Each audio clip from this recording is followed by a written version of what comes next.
Hello, listeners. You're joining me, Joan Jerkovich, your life coach, right here on News Radio 1150 KSAL. And yes, I'm a life coach, but I'm also a researcher extraordinaire because I'm always bringing you some information that I've culled out of the internet. And this one comes from one of my favorite sites called the ADAA.org, Anxiety and Depression Association of America.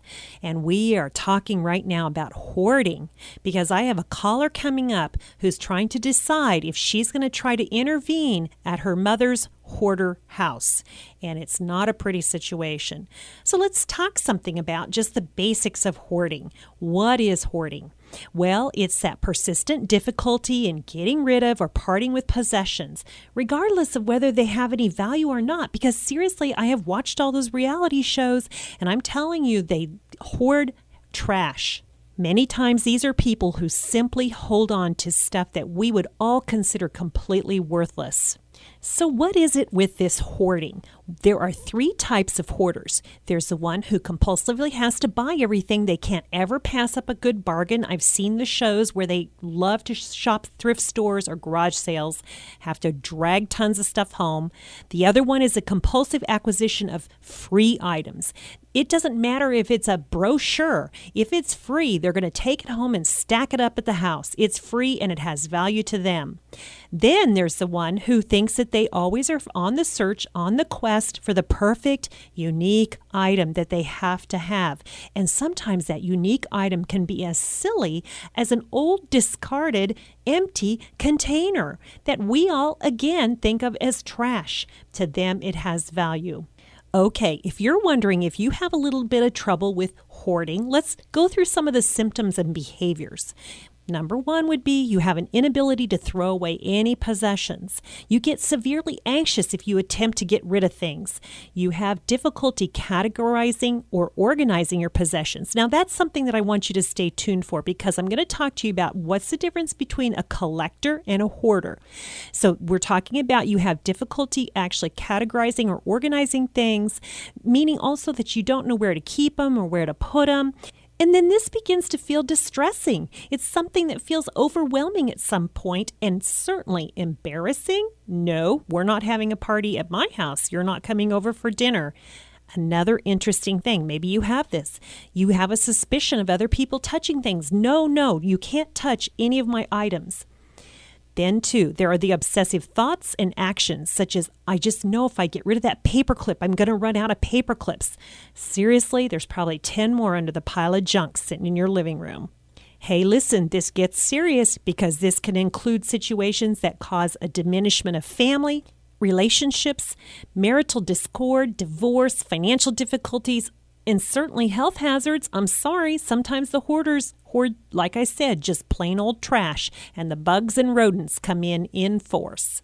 Now, as hoarding can be classified as a symptom of a mental illness, usually those that are associated with some kind of obsessive-compulsive personality disorder or maybe just an obsessive-compulsive disorder, it can also fall in the realm of something like an attention deficit hyperactivity disorder, ADHD, maybe even sometimes depression.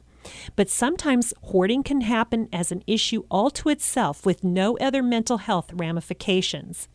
It can also, though, this is kind of unusual, be associated oftentimes with sort of eating disorders like pica, where they eat non-food materials. We hear about them like eating paint off the walls is what I think about, and other genetic disorders. And getting into the mental health realm again, sometimes they can be psychotic, where they just don't live in a real world, or they can become demented. We know about the dementia of old age especially.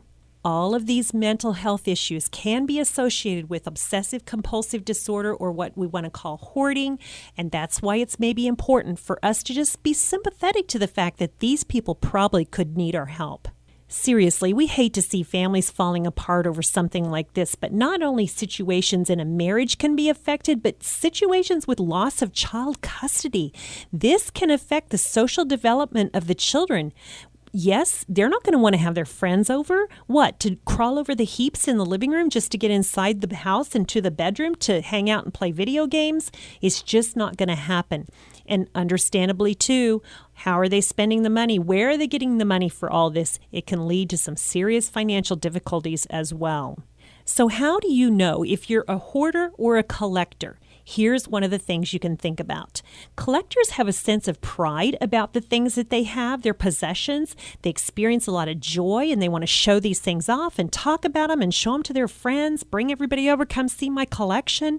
It's usually well organized, it's well displayed, it's satisfactory, it feels good to them, and they're not getting crazy about spending all their budget, their time, their money on these items.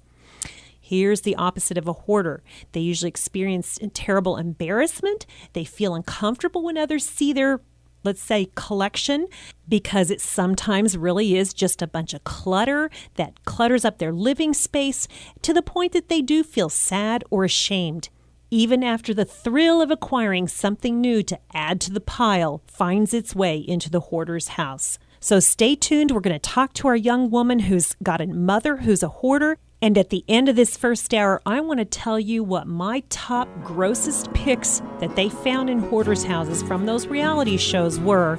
As well, what are the number one things people like to hoard? Wait for my caller coming up, though. He's a video gamer who maybe has his own issues with obsession. That's here on the Joan Jerkovich Show on News Radio 1150 KSAL.